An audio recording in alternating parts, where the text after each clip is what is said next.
Well, how about that? That puppy can bake, and boy does it look delicious. I could sure go for a piece of that cake right now. But if there's one thing I can't stomach, is patients being treated inhumanely at the hands of medical students. There is a plague on the streets of Brisbane. Nowhere is safe. Young medical students are terrorising staff and patients alike, running amok in our hospitals. We go now to Brent Sabre for the details. Brent Sabre here, reporting to you from the Royal Brisbane Hospital, where patients are under siege, being assaulted and harassed by medical students under the flimsy pretense of trying to treat them. Medical students, they look like doctors, they talk like doctors, and they may even act like doctors, but the reality is far more sinister. Our exclusive, in-depth investigation lifts the lid on shadowy underworld of medical education occurring right under our noses. To get to the bottom of this, we spoke with expert Dr. Apple Blossom Shahadarwitz. Doctor, in addition to your important work with the AAFP, you also have a keen interest in the nightmare developing in our state's hospitals. That's exactly right, Brent. Most people will tell you that medical students are practicing much-needed skills under the careful supervision of seasoned professionals. Needless to say, most people are liars.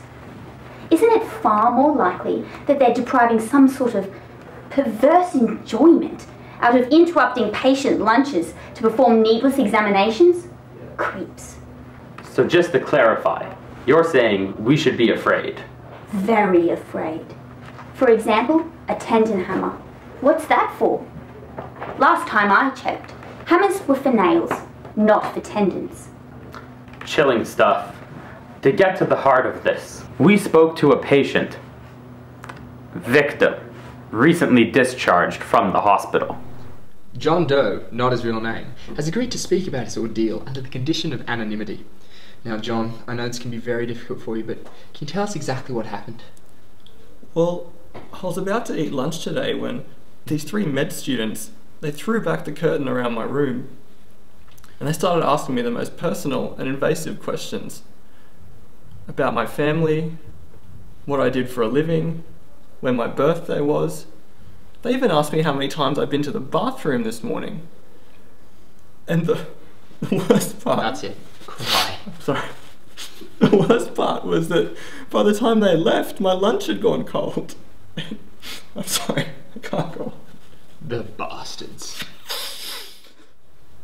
We decided to give the students a chance to explain their side of the story. Is it true? Are you abusing patients? Did John's lunch really get cold? No. Are you stealing pensioners' money? Is this all part of a shonky building scam? Get out, guys!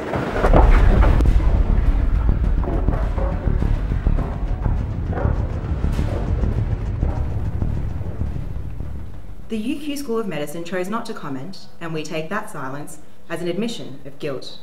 What a bunch of dicks. Coming up next, which household appliance could kill you and your family in an instant? We tell you right after these messages.